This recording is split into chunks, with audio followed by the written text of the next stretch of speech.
Hey guys, Andy Prepper here, going to do a quick comparison video between two DiamondBack DB380s. One of them is mine, the one I used to carry a lot and still do, the MS version, the DB380MS, which is the metal sights that I got from Academy Sports. Great deal on this pistol, we'll talk about that in a second. And we're going to compare this to the DB380 with the EXO slide, the EXO, the nickel boron, which is very similar, if not identical, to the Fail Zero style of coating that you're going to find on some of those AR-15 upper receivers and bolt assemblies and all of that. I like this gun. I don't like it as much as the other one. Was at the shooting range, my little pistol range this weekend, shooting this with somebody I know. This is their pistol, it's not mine, and they brought it out for the first time. They had it for a few months but have never fired it before, so just kind of kept it at home and all that. They don't have their concealed carry permit yet, but they want something small to throw in their pocket. They fired my DiamondBack and loved this one. Just didn't like the sights. They did not like the smaller sights. They wanted something like this. Found this at a gun show with them. They bought it and I thought it was a good deal for a very good price. I think it was $350, something like that, which is a pretty good price for it. They picked it up and we tried to put it through its paces. Had some problems, but let me go ahead and show you right now. Safety check.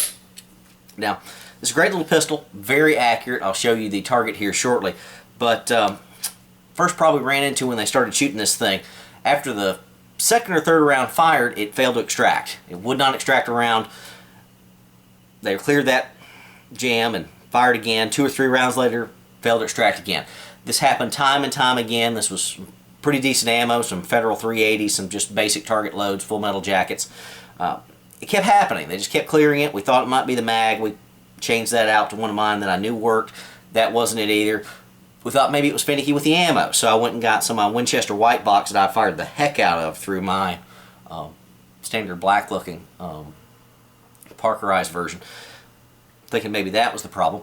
Continued to have the issues. So I said, well, hand me this thing. Let me try it out. I tried it out, you know, wonder if they were limp wristing it, if it was an issue with the grip or something like that. It wasn't. Again, every 2-3 rounds fired, it would always fire. It would always fire the round, but it would not extract. And I watched as the other guy fired it, and it would cycle back, but it wouldn't cycle back far enough to extract the round. Well, of course, I asked him. I said, well, have you cleaned this thing? Have you lubricated? Have you done anything with it at all? And they said, well, no. I said, well, why? And I'm not entirely certain why they were surprised. They know how semi-autos work. I think it was probably because of the nickel boron here finish that is similar to the Fail Zero. I think they assumed that it didn't need lubrication, honestly. It does, okay? This is not a bolt carrier group in an AR-15. This is a slide on a very small, lightweight, low-powered pistol. It needs lubrication. I did not have any oil on me at the time. They were frustrated with the gun after trying to fire about 25 rounds through it, and frankly I was too. So we just kind of put the thing away, and they left it with me and said, you try and figure this thing out. You got ammo, you can shoot on your own range anytime you want to. If you'd like to play around with it and get the thing working, please do. So I took that because I couldn't say no to fooling around with a new firearm, getting it working. So took it home that night upstairs and cleaned it up and oiled it up with some rim oil, Remington rim oil with the Teflon in it.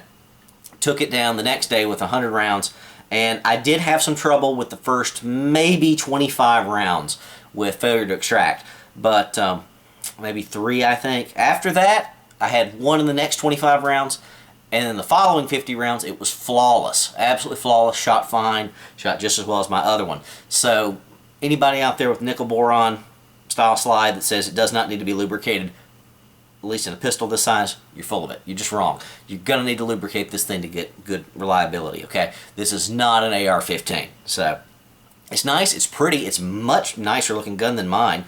Let me show you up close. It's pretty. Very nice. Very, very attractive little gun. Like it a lot.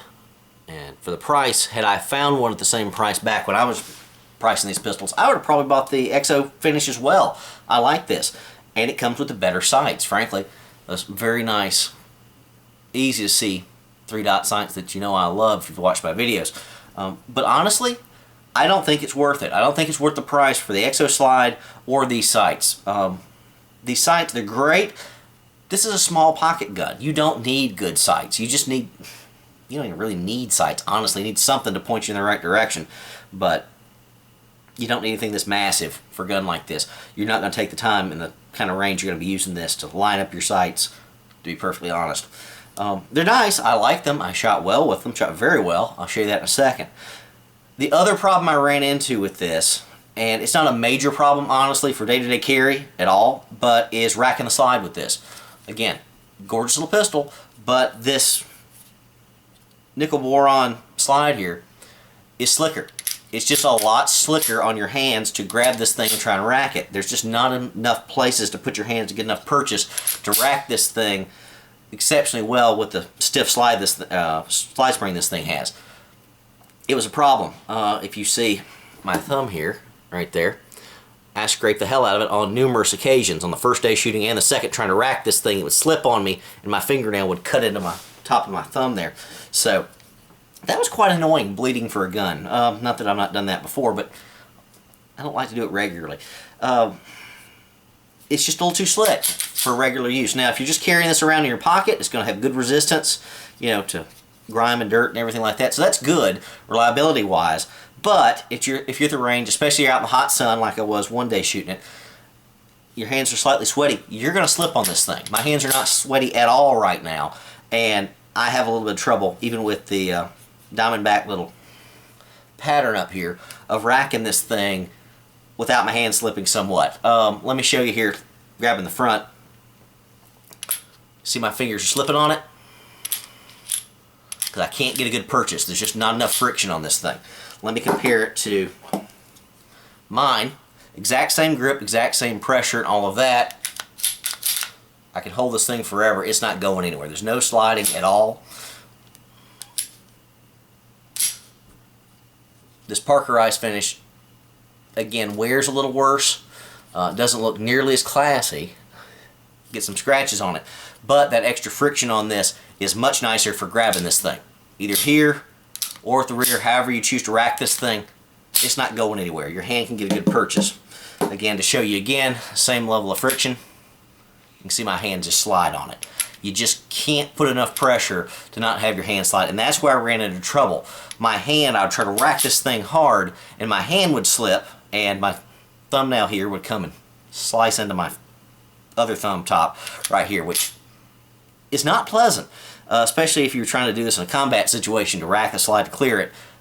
You'd still shoot, but again, I'm not messing around here, guys. I am actually trying to hold that thing, but there's just not enough friction on this slide. Now, chances are you've got this thing chambered with a round in it in your pocket. You're not going to need to reload. You're probably not going to carry reloads with you for a pistol this size, and I wouldn't.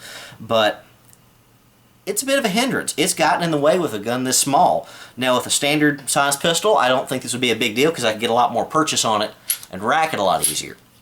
But it does seem to be a problem with a gun this size. So just keep that in mind when you're buying this thing. I like this. I like this a lot, but for the price, this is probably a better gun. Not as flashy, not going to catch light, something like that. You have to draw it and keep it close to you, something like that. I like the metal sights on this. It does not shoot quite as accurately as this one. It does not, but for the ranges you're going to be using this thing at, I shoot just fine with this. No problems at all, and the fact that I can get a good purchase on this thing to rack the heck out of it as hard as I want to, if I need to, is definitely a plus in my mind. Now, check my other videos on this. These sights are almost impossible to see on the camera. So I put my arm there in the way, see that? But if you practice with this thing, you can get on target just fine and fire perfectly well with this little smaller gun. And I just like the fact that there's no sights to break. There's no parts or pieces up here on the slide that can go wrong. It's all part of the slide itself, and other than hitting it with a sledgehammer, there's no way to get these things adjusted, but you don't need to. You can't knock them out of whack either, which is, in my mind, a good thing for a concealed carry gun that's going to be carried in your pocket and probably banged around and used a lot. It's fine. You practice with enough, you get on sight just fine. No issues. So, personally, this is a lot cheaper. The machine sights are only available from Academy Sports, at least from what I know. Used to be exclusive from them. So, they're a good bit cheaper. The MSRP, the standard day-to-day price on this one, is about $300. I got mine for $235, I think, on a weekend special that they had at Academy. Love this, never look back. Is this a little bit nicer a pistol? Yeah, I guess it is. $350 to $360, I think, is what he paid for this. Usually retails $370 to $400-ish, somewhere like that. Just depends on where you look around. I like the gun. I do like it. But if I had to choose between these two, there's no doubt I'd stick with the standard ugly black parkerized finish. Gets the job done. I think it gets the job done better. Slight sacrifice on the price, or of the sights rather, but still, this is a better gun for me personally. Now let me show you the target here. That is with this one fired at about 6 yards or so, maybe 5.5. I just walked it out. I didn't actually measure it. 100 rounds of 380. This is all Winchester white box on one of these little splatter targets, Dirty Bird. This is 12 by 18 target. All rounds hit the target. This ain't bad. This ain't bad at all for the first 100 rounds effectively through this gun. There's probably another 20 in it beforehand, but it wasn't lubed up at the time.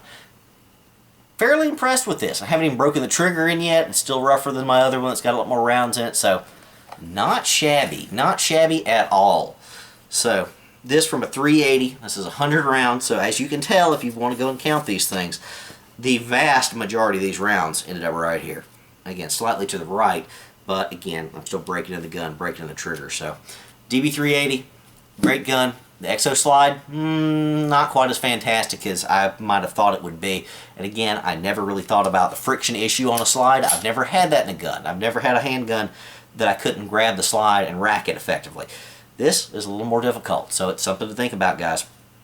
Again, just thought I'd do this video just because I had this on loan for the short term.